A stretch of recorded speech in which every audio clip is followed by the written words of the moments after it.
ஹோட்டல்ல ஒரு பெண்ணை பார்த்தேன்டா. அவ எப்படி தெரியுமா அதை சொப்பா. ஏய் அவ கண்ணு இல்ல, கண்ணை விடுறா.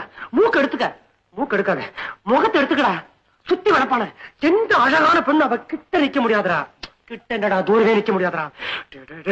அவ்வளவு பிரமாதமா இருந்தாடா. இருக்கட்டுமே, அழகா இருக்கிறது அவ தப்பு இல்லையே. அப்படின்னா அப்பேற்பட்டவன் எங்க கூட பேசுறாளா, அதான் தப்புங்கிற? பேசுறது எப்படா தப்பாக முடியும்? அவன் என்ன பார்த்து ஐ லைக் யூ, உங்களை எனக்கு ரொம்ப பிடிச்சிருக்கு அப்படின்னு சொன்னாடா. அப்புறம் ஏடா இதுல இருந்து அவளுக்கு என் மேல நல்ல பெரிய இருக்குன்னு தெரியுதுல்ல? நிச்சயமா, நிச்சயமானடா, நிச்சயமா.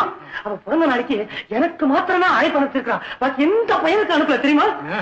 ஏ ராகவன், அவ என்ன பார்த்து உங்களுக்கு கல்யாணம் ஆயிடுச்சா அப்படின்னு கேட்டாடா. கேட்டாளா? சாமா கேட்டுட்டு சும்மாதான் கேட்டேன் அப்படின்ட்டாடா. சிரிச்சு மழுப்பிட்டாளாக்கா? ஏய் காலேஜ்னு ஒண்ணு இல்லன்னா பொழுது போற தெரியாம எவ்வளவு மணி நேரம் வேணா உங்க கூட பேசிட்டு இருப்பேன் அப்படின்னு சொன்னாடா. சுந்தரம், சந்தேகமே இல்ல. ஏய் முக்கியமான விஷயம், ஒரு ஃப்ரெண்டோட ஹோட்டலுக்கு வந்துவா ஹேண்ட்பேக் இல்ல கைப்பை அதை மறந்து வச்சுட்டு அதுக்காக இன்னொரு தடவை வந்துட்டு போயிருக்காடா. தனியா தானே வந்தா? ஆமா, ரெட்டை தடிய வெளியே விட்டுட்டா.